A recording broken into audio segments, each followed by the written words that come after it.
किसानों के साथ कंधे से कंधा मिलाकर चक्का जाम आंदोलन का समर्थन करेंगे।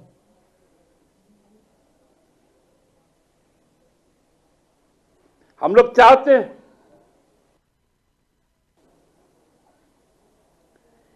कि इस देश में किसानों के खिलाफ जो साजिश रची गई है उसका पर्दाफाश होना चाहिए। अभी बजट सत्र चल रहा है, बजट पेश हुआ है, डिजिटल बजट पेश हुआ है और इंटरनेट बंद है पंजाब में, हरियाणा में, यूपी में इंटरनेट बंद हो गया और डिजिटल बजट पेश हो गया।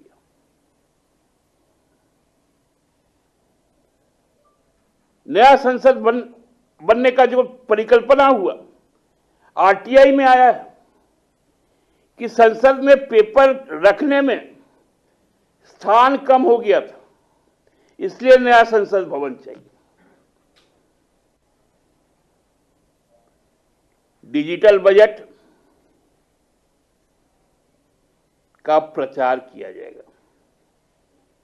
ये पहली बार हिंदुस्तान में बजट का प्रचार हो रहा है। 6 और 7 को, 6 से 8 तारीख तक और 13 और 14 तारीख को भारतीय जनता बजट का प्रचार करेगी। बजट पास नहीं हुआ है, प्रस्तावित है, लेकिन देखिए बेईमानों की इतनी ताकत हो गई है कि अब उनको मालूम है कि वो अपने संख्या के बल पर इसको पास करवा लेंगे, जिसमें सबसे भरोसेमंद जो देश की संस्थान है कि जीवन के साथ भी और जीवन के बाद भी, जो एलआईसी है, उसमें भी अब प्राइवेटाइजेशन हो जा रहा है 74% तक का। बैंक नीलाम किए जा रहे हैं कॉर्पोरेट जगत को। तमाम सेक्टर्स बिक गए, रेल बिक गया, सेल बिक गया, भेल बिक गया, गेल बिक गया, हेल बिक गया, एयरपोर्ट बिक गया, रेलवे स्टेशन बिक गया,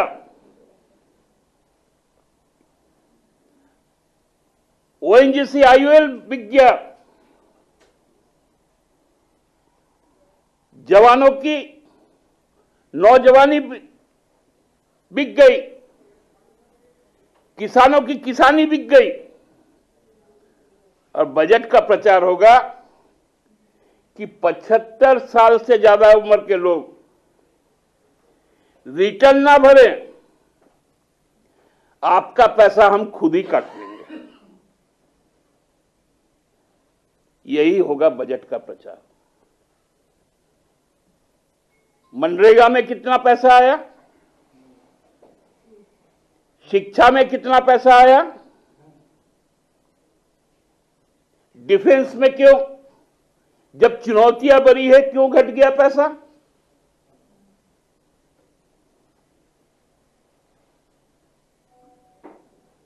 ये सारी बात भारत की जो सरकार है लोगों को बरगलाने के लिए सामने ला रही है।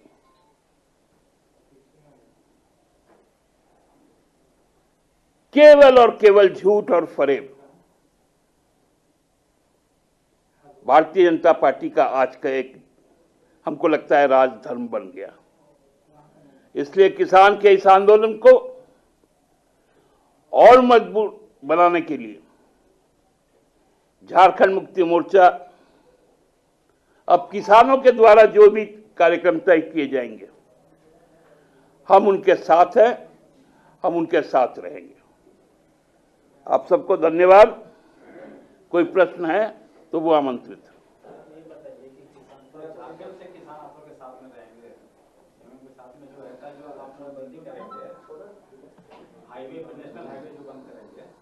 देखिए, झारखंड के भी किसान रास्ते पे उतरेंगे और झारखंड मुक्ति मोर्चा तो गांव की पार्टी है और गांव में किसान और मजदूर ही रहते हैं, तो जाहिर सा बात है कि हम सबको ही वहां पर साथ जाएंगे।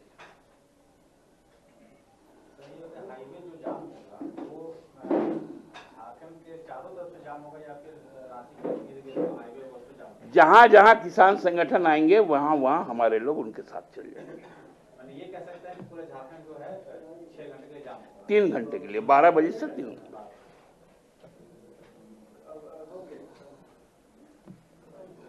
लो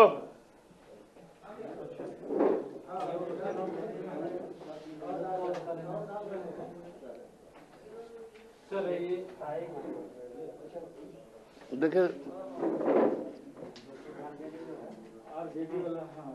क्या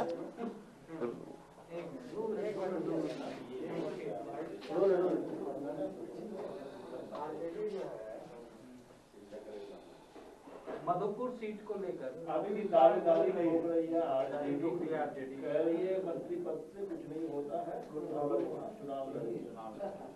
देखिए, वो हर पार्टी का अपना अपना हिसाब किताब होता है बोलने का, उस पर हम टिप्पणी नहीं करेंगे, लेकिन हमने ये निश्चय जता दिया है कि अब मधुपुर हमारा था और हमारा ही रहेगा। कभी मोमबत्ती जलाएं तो कभी फूल छींटने का काम किया, लेकिन कोई भी महामारी या रोग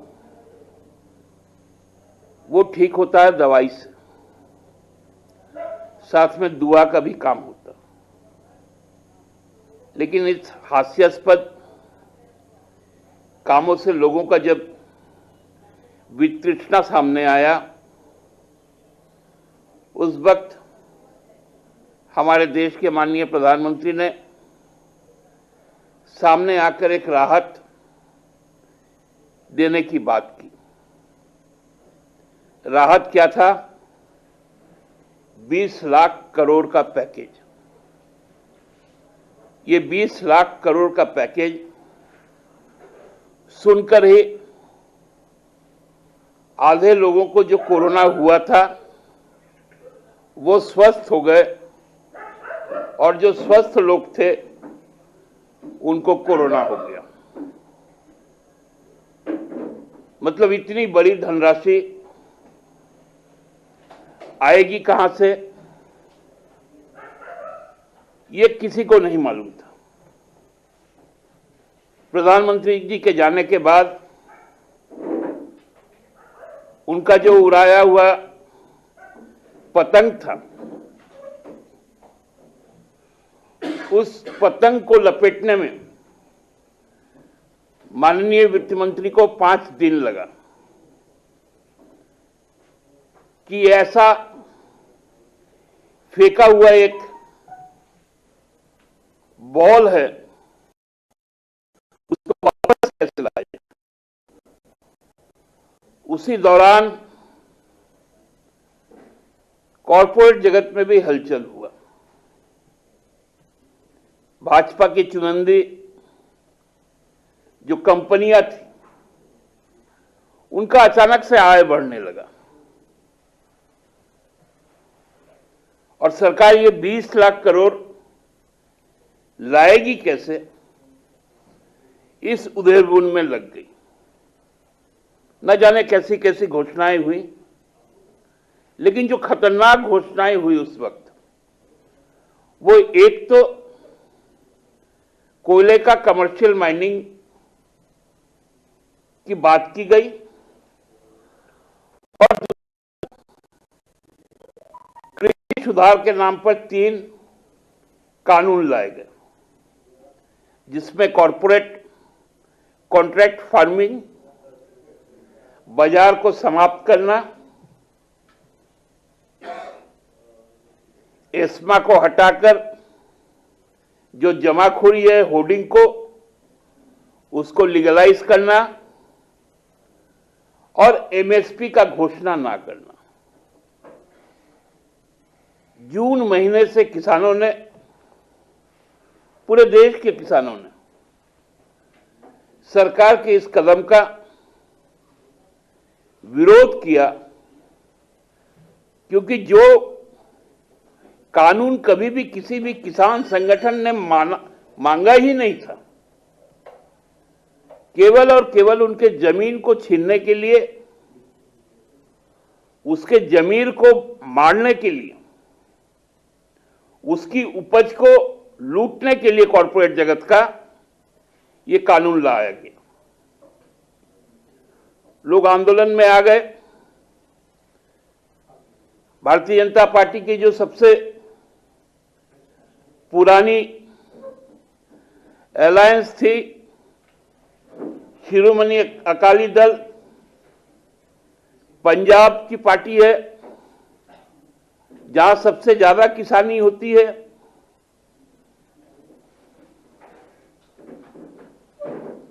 उन्होंने भी इसका विरोध किया और विरोध करने के बाद भारतीय जनता पार्टी से अलग हो गई। किसानों का गुस्सा इससे थमा नहीं और वे दिल्ली कुछ करने लगे। दिल्ली से बाहर आज से 72 दिन पहले उनको रोक दिया गया। वो दिल्ली के अगल बगल के सभी बॉर्डरों में बैठ गए और उन्होंने कहा कि जो 26 जनवरी हम लोगों का जो रिपब्लिक डे है, जो गणतंत्र दिवस है, जिसमें भारत की सैन्य ताकत से दुनिया परिचित होती है, क्योंकि हमें अपने राष्ट्र की सार्वभौमिकता, सोवर्जिनिटी और अपनी संप्रभुता का जो हम प्रदर्शन करते हैं, उस दिन हम लोग भी जवानों के साथ किसानों का भी एक मार्च होगा, एक ट्रैक्टर रैली होगा। पुलिस ने भी इसकी इजाजत दी, रूट भी तय हुआ, लोग चलने भी लगे। लेकिन भारतीय जनता पार्टी के जो खुराफाती तत्वगण थे, जिनका सीधा संबंध आदरणीय प्रधानमंत्री जी के साथ माननीय सांसद सनी देओल जी के साथ, माननीय गृह मंत्री अमित शाह जी के साथ सीधा संबंध रहा है, वैसा एक शख्स पूरे आंदोलन को बर्बाद करने के लिए एक साजिश रचता है।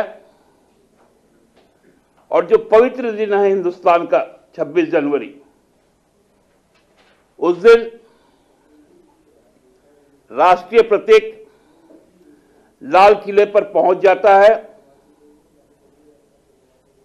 और वहां तांडव मचाता है। यह भारतीय जनता पार्टी का एक सुनियोजित साजिश था, जिसका खुलासा अब हो चुका है। तत्पश्चात जवान बनकर सियाचिन में, गलवान में, कारगिल में, द्रास में, तरन तारण में, अरुणाचल में, डोकलाम में, शोपियां में जो तैनात है भारतीय सेना के लोग, उनके जो पिता है वो रोड पर आ गए। उनको आतंकवादी कहा गया, अलगाववादी कहा गया, देशद्रोही कहा गया। भारत के सीमा में जो हमारे दुश्मन देश हैं, चाइना हो चाहे पाकिस्तान हो, ऐसा किलाबंदी नहीं है जितना दिल्ली के सीमाओं पर है। 13 से लेकर 15 लेयर का बैरिकेटिंग है। 25 फुट से 35 फुट तक खाइयां खुदी है कच्चे मिट्टी पर। पूरे रास्ते में नेलिंग की गई है, भाला गाड़ा गया है ताकि किसान दिल्ली ना आ पाए। दिल्ली से जब सांसदगण किसानों से मिलने जाते हैं, वो नहीं मिल पाते। सरकार केवल और केवल ठगने का काम करती है। भाजपा कहती है तिरंगे का अपमान हुआ, भाजपा के लोगों के द्वारा अपमान किया गया। क्या यह तथ्य छुपा हुआ है कि आरएसएस के हेडक्वार्टर में जो भाजपा की जननी संगठन है, गणतंत्र हुए हमारे 1950 के बाद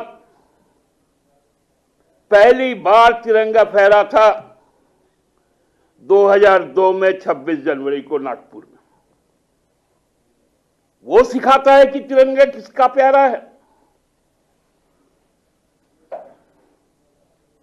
52 साल के बाद उन्होंने तिरंगा को अपनाया।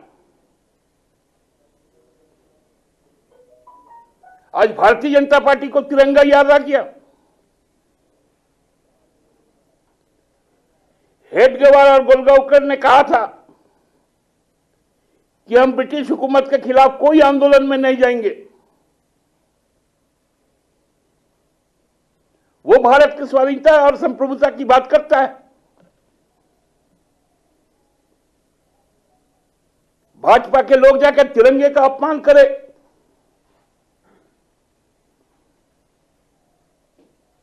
और जो निरीह लोग हैं, जो इस देश के अन्नदाता हैं, वर्ल्ड बैंक का, नीति आयोग का, भारतीय मुद्रा भंडार आरबीआई का जो रिपोर्ट आया है कि कोरोना काल में यदि किसान नहीं होते तो ये देश आर्थिक रूप से बिखर गया होता।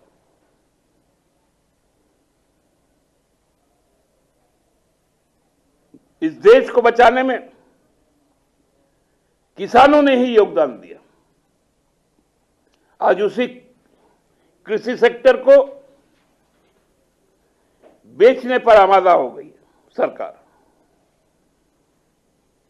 हम लोग भी इस काला कानून के खिलाफ जून में ही, आपको याद होगा, कोरोना काल में इसी जगह हमने प्रेस कॉन्फ्रेंस करके इस बात को कहा था कि ये तीनों काले कानून रद्द होने चाहिए।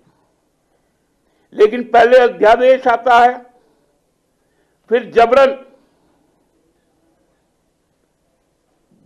सत्र बुलाकर उसको कानून का रूप दे दिया गया केवल संख्या के बल पर। राज्यसभा में तो संख्या भी नहीं था, लेकिन जो पीठासीन पदाधिकारी थे उनका कहीं ना कहीं ईमान डोला था और वो बिल पास हो गया था।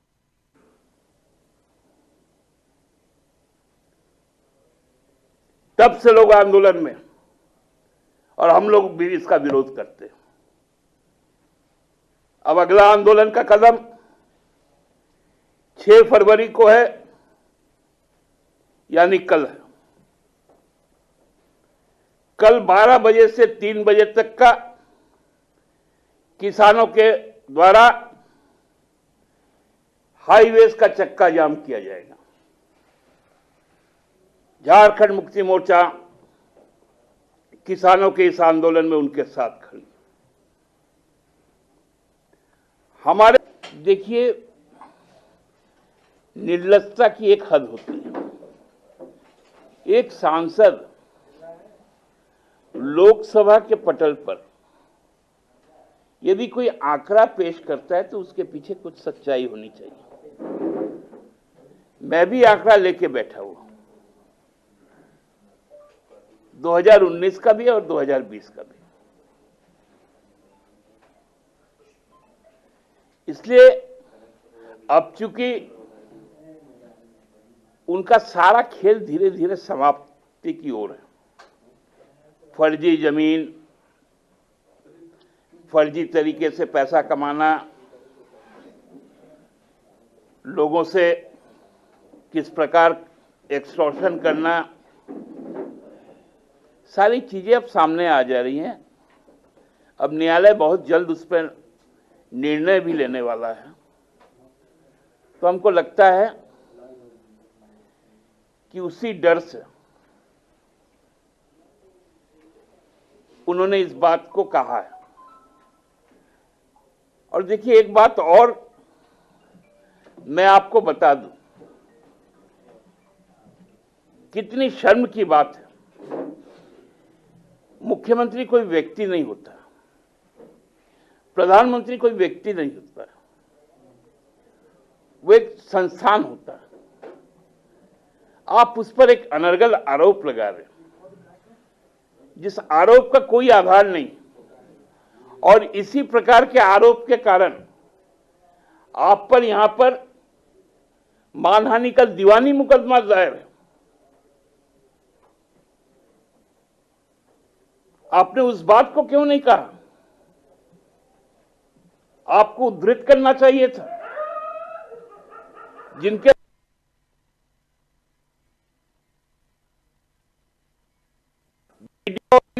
किनका किनका नाम लिया था, और उसमें क्या उसने कहा था कि निशिकांत दुबे जी उस महिला की हत्या करवाना चाहते हैं।